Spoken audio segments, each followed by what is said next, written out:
5 individu disyaki terbabit kegiatan militan diburu. Terowong bawah tanah dalam pembinaan runtuh di Jalan Imbi.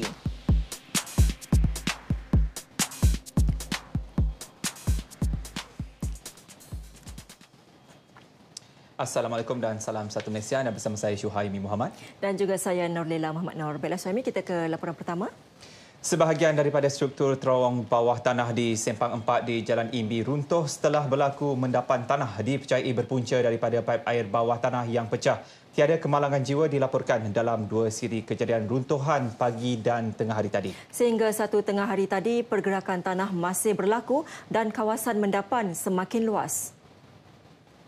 Tolong Pengarah Operasi Bomba Kuala Lumpur, Azizan Ismail, runtuhan pertama di persimpangan Jalan Imbi dan Jalan Pudu di Bukit Bintang itu berlaku sekitar pukul 10.40 pagi.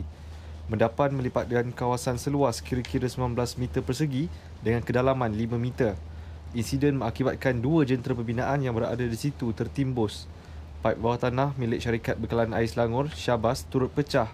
Akibatnya, pergerakan tanah terus berlaku dan pada pukul 12.20 tengah hari, runtuhan kedua terjadi.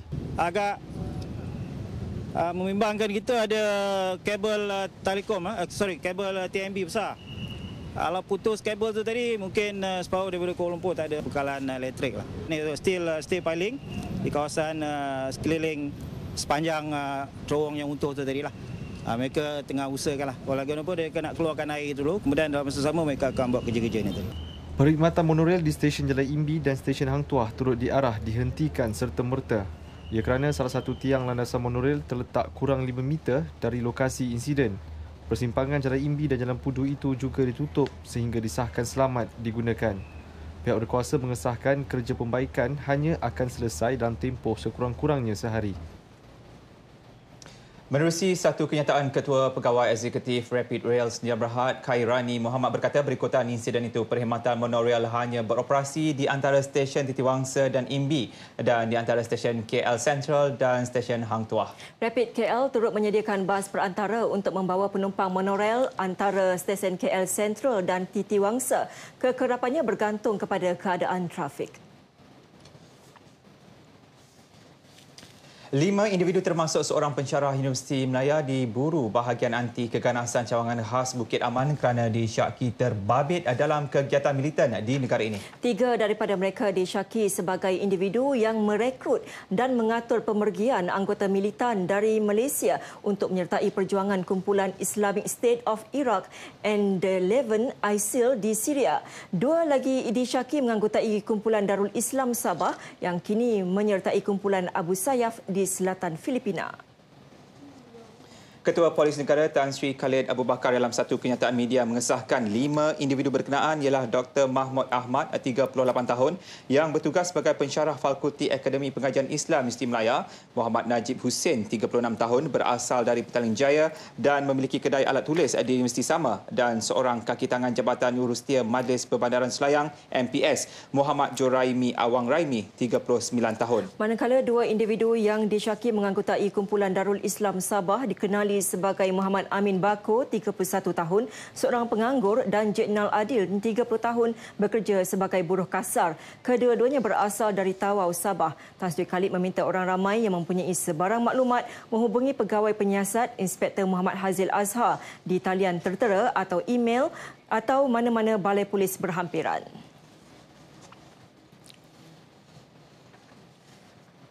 Keperluan asas adalah perkara yang amat diperlukan oleh rakyat Syria ketika ini dan bukannya militan dari Malaysia yang berjuang untuk negara itu. Ya, pandangan itu disuarakan Mufti Wilayah Persekutuan yang baru dilantik, Dr. Zulkifli Muhammad. Ulama dari Syria turut menekankan keperluan itu kepada Dr. Zulkifli sebelum ini. Bila kancah keadaan yang tidak kita dapat membezakan suasana antara puak ni dengan puak ni, dan ada satu istilah dipanggil Daesh. Daesh ni jadi macam-macam. Jadi lebih baik bagi kita hanya menghulurkan bantuan kemanusiaan. Itu jauh lebih baik. Bahkan mereka mengucap terima kasih dalam pertemuan tersebut setiap tindakan yang amat berhormat. Perdana Menteri Malaysia pada tahun lepas keselanya bagi bantuan sembelihan binatang kurban kata silap.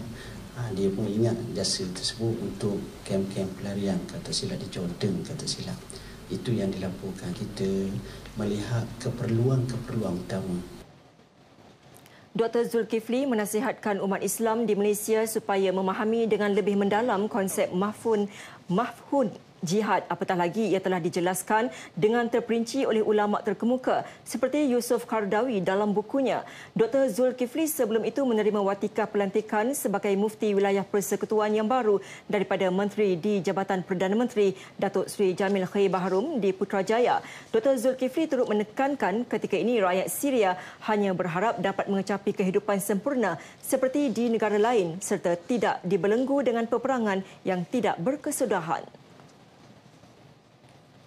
Polis Diraja Malaysia hari ini menafikan kabar angin kononnya terdapat sindiket merompak dan membunuh beberapa wanita di sekitar ibu kota. Penolong Ketua Urussetia Ketua Polis Negara Komunikasi Korporat ACP Datin Asmawati Ahmad berkata kabar angin yang tersebar melalui media sosial itu adalah tidak benar. Menurut beliau, maklumat palsu itu pernah disebarkan pada Julai 2012 dan kini ia kembali dihebahkan bertujuan untuk menimbulkan ketakutan dalam kalangan orang ramai. Hasil siasatan mendapati polis tidak menerima sebarang laporan berkaitan insiden itu di sekitar ibu kota. Orang ramai dinasihatkan agar tidak mudah mempercayai kabar angin yang disebarkan melalui sumber yang tidak sahih.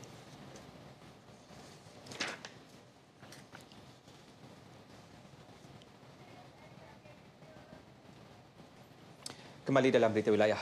Doa daripada umat Islam di negara ini agar anak kesayangan segera sembuh dan menjalani kehidupan seperti sedia kala.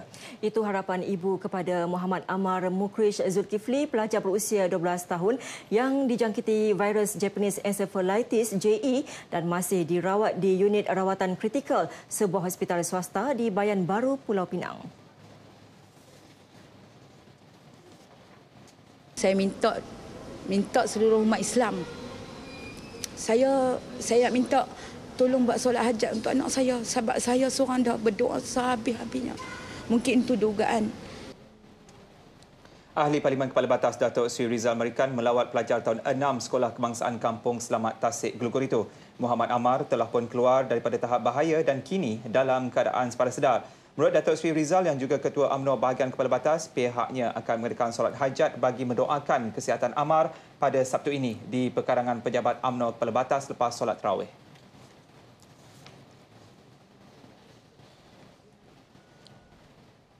Dan pada UMNO Bahagian Kepala Batas pun kita akan ada solat hajat lah pada hari Sabtu ni untuk kita doakan kesihatan adik Amar, dan kita juga akan beri bantuan dari segi material. Saya nak maklumkan bahawa UMNO Kepala Batas kita akan sumbang RM10,000 untuk meringankan bebanan kepada keluarga. Sementara itu, Sabah merekodkan 2 kes kematian akibat jangkitan JE menjadikan jumlah keseluruhan kepada 5 dalam tempoh 6 bulan pertama tahun ini. 3 lagi kes tidak membabitkan kematian. Pengarah Jabatan Kesihatan Negeri Dr. Christina Rundi mengesahkan perkara itu dalam satu kenyataan melalui sistem pesanan ringkas. Bagi membendung kes berkenaan daripada merebak, katanya kawalan dan pengawasan penduduk setempat, penghapusan pembiakan nyamuk dan semburan kabus dilakukan di samping menganjurkan program pendidikan kesihatan. Sementara itu, Timbalan Ketua Menteri Datuk Seri Yahya Hussein ketika ditemui di Kota Kinabalu memberitahu Jabatan Perkhidmatan Haiwan dan Perusahaan Ternak Sabah telah mengambil langkah segera untuk menyiasat kes tersebut. Malah langkah pencegahan turut diambil bagi mengawal virus berkenaan daripada terus merebak. Kerajaan Negeri Kedah tetap akan membina lapangan terbang antarabangsa Kulim meskipun cadangan itu tidak dipersetujui Ketua Menteri Pulau Pinang Lim Guan Eng. Menteri Besar Kedah Datuk Seri Mukrish Tun Mahathir menegaskan lapangan terbang antarabangsa bayan lepas di Pulau Pinang tidak mampu menampung permintaan yang semakin meningkat. Kita tak maulah atas kekangan itu, maka kita tak dapat nak menarik lebih ramai pelabur ke kawasan zon utara ini. Jadi sekiranya ada lapangan terbang antarabangsa yang mengendalikan urusan penumpang, termasuklah penumpang yang kos rendah ni, dan juga kargo, maka insyaAllah ianya akan membantu untuk pertumbuhan ekonomi setempat. Beliau menyampaikan sumbangan kepada guru kampung, Tok Mudim dan mereka yang terlibat dengan pengurusan jenazah di Masjid Bandar Baru Sungai Lalang, Sungai Petani. Pada masa ini, kerajaan negeri sedang mengadakan rundingan dengan beberapa kementerian berkaitan cadangan itu. Kadar zakat fitrah bagi negeri Kedah tahun ini kekal RM7 seperti tahun lepas, dan untuk memudahkan umat Islam di Kedah membayar zakat fitrah, 280 amil ditempatkan di 113 premis terpilih di seluruh negeri itu sepanjang bulan Ramadan. Pembayaran juga boleh dibuat kepada 3,700 amil yang dilantik di 563 masjid.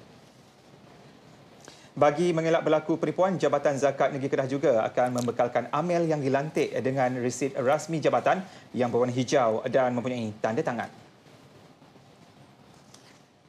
Apabila membayar fitrah dia, maka dia akan terima satu kupon yang berbentuk begini. Dan kita minta mereka berhati-hati supaya jangan kupon tu bukan macam ini. Datuk Syekh Ghazali ditemui pemberita di Alustar. Pihaknya turut menawarkan pembayaran zakat fitrah melalui sistem khidmat pesanan ringkas SMS dan melalui perbankan internet terpilih. Orang ramai juga boleh melayari laman web www.zakatkedah.com atau terus menghubungi Jabatan Zakat Kedah untuk mendapatkan maklumat lanjut. Bersua kembali, 2 kanak-kanak maut selepas motosikal yang ditunggangi mereka dirempuh sebuah bas ekspres. Seorang lagi parah. Nahas berlaku di persimpangan lampu isyarat Jalan Seremban, Kuala Pilah di Ampangan malam tadi. Mangsa Suzy Fazliana Izzati Sufian, 12 tahun dan anak saudaranya Muhammad Ilham Ros Lizam, 11 tahun maut di tempat kejadian akibat kecederaan parah seluruh anggota badan. Seorang lagi dipercayai jiran mereka berusia 13 tahun kini dirawat di Hospital Tuanku Jaafar Seremban. Menurut saksi, sebuah bas dari arah Seremban menuju ke Bahau dikatakan dipandu laju sebelum bertembung dengan motosikal mangsa. Saya dari sana, lepas tu nak minta pergi sana tau. Lepas tu bas tu daripada sana, dia nak pecut, nak lintas lampu kuning lah. Nak cepat misal. Lepas tu yang motor dari sana, dia dah hijau lah. Dari sekolah dari sekolah. Lepas tu bas tu dia tak boleh nak break kan, dah laju. Dia langgar, lepas tu time tu motor tu dah berjalan lah semua. Sementara itu, abang tiri Suzy Fazliana, Hamdan Yazid berkata ketiga-tiga mangsa keluar rumah di flat Uda Empangan untuk membeli kad prabayar telefon bimbit di Gedung Lalang. Jenazah kedua-dua mangsa, pelajar Sekolah Kebangsaan Seri Ampangan, dikebumikan di Tanah Perkuburan Islam Haji Muhammad Said Sikamat selepas solat Zuhur.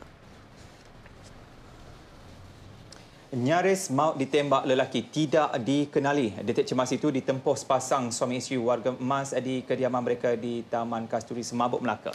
Polis tidak menolak kemungkinan kejadian bermotifkan samun berikutan mangsa adalah pemilik sebuah kedai emas di Bandaraya, Melaka.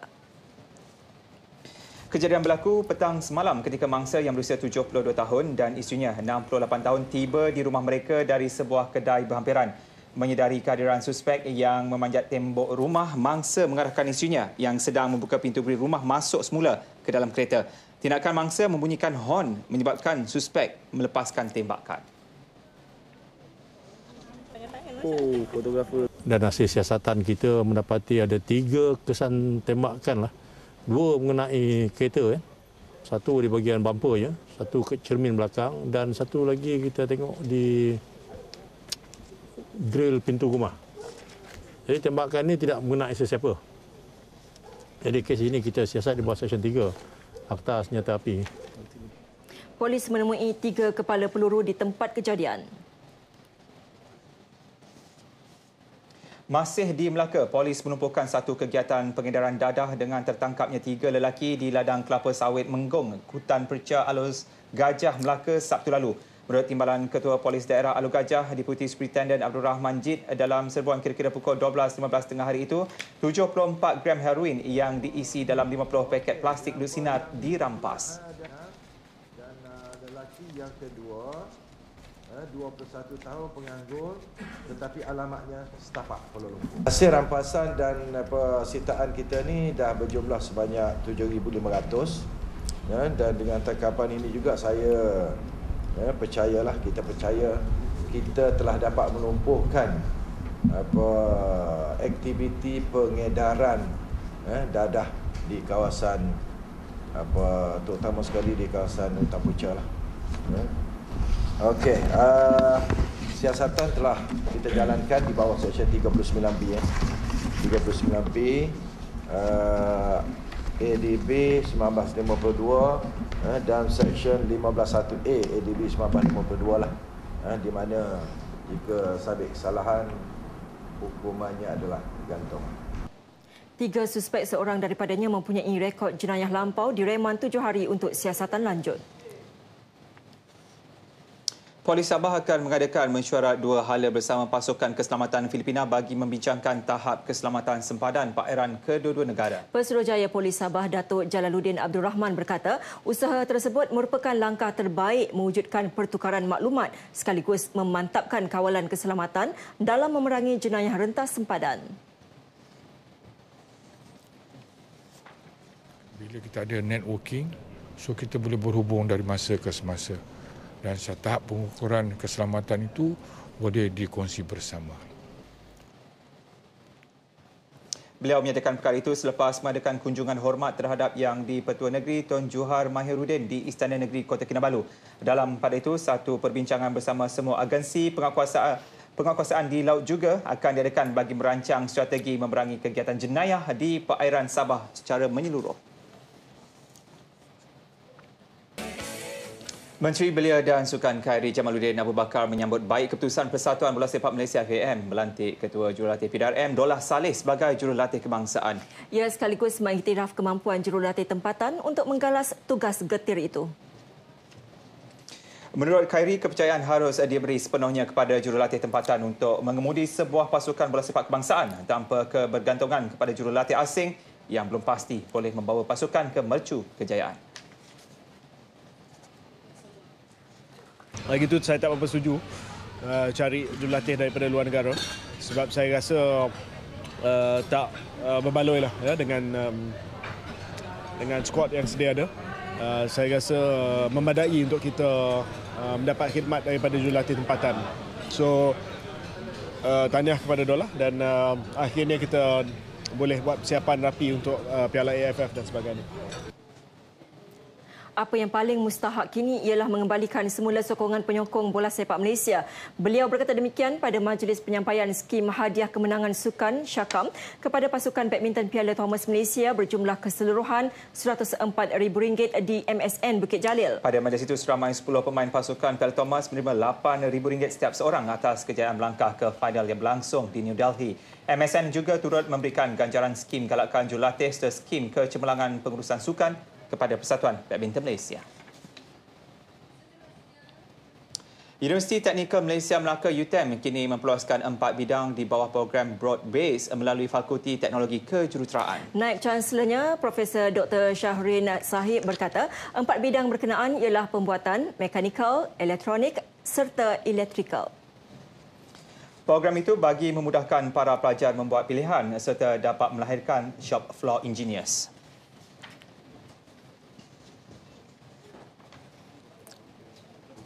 Jadi maksud saya itu kita membuat sedikit balancing lah ataupun peimbangan dan ada pengkhususan dengan asas luas.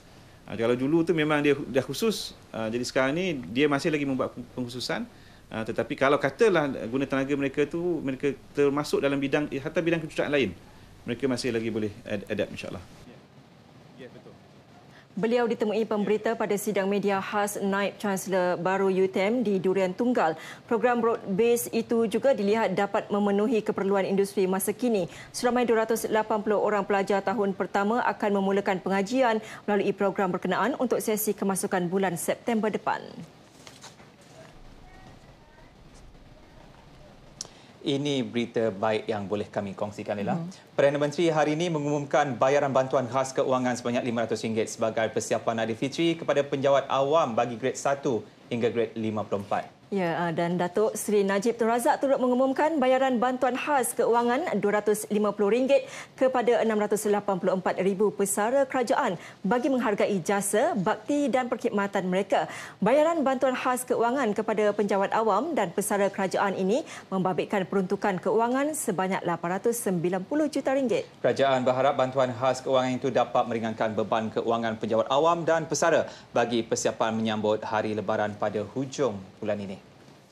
Dan kita ke laporan seterusnya. Pentaksiran tingkatan 3 PT3 yang menggantikan penilaian penengah rendah PMR berlangsung sejak semalam. Sistem dan format baru itu dilaksana mulai tahun ini dilihat mencabar kepada guru dan juga murid. Namun ia lebih berdaya saing. Dalam masa yang sama, format PT3 lebih kepada persediaan untuk melanjutkan pengajian ke institusi pengajian tinggi IPT.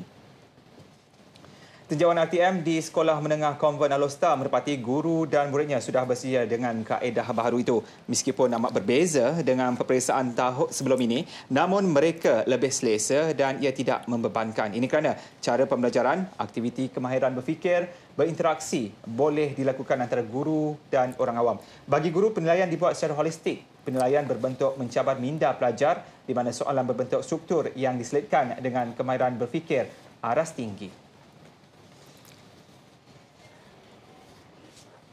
Cikgu dah mula bergerak dan memberikan penerangan dan penjelasan. Pelajar-pelajar dia tak ada masalah lah nak menerimanya. Sebab kalau nak dibandingkan dulu, kajian geografi tempatan masa sistem PMR tu dia lebih detail, lebih panjang lagi. Perkara yang berlaku sekarang ni, kita sudah pun mendaftar. Pelajar-pelajar yang akan mengambil PT3 ni. Lepas tu langkah yang seterusnya adalah menyusun jadual pelaksanaan. Iaitu dari segi sekarang apa yang berlaku adalah kajian kes sejarah dan geografi 1 sampai 18 Julai kan. Format dia ni boleh menyediakan diri kita ni untuk melanjutkan pelajaran di luar negara. Sebab format sukatan di luar negara berbeza dengan kita. Mungkin PT3 ini boleh membantu kita untuk bersedia berhadapan dengan orang asing. Saya rasa PT3 ni dia memaksa kita untuk berfikir secara logik dan lebih mendalam semua tu.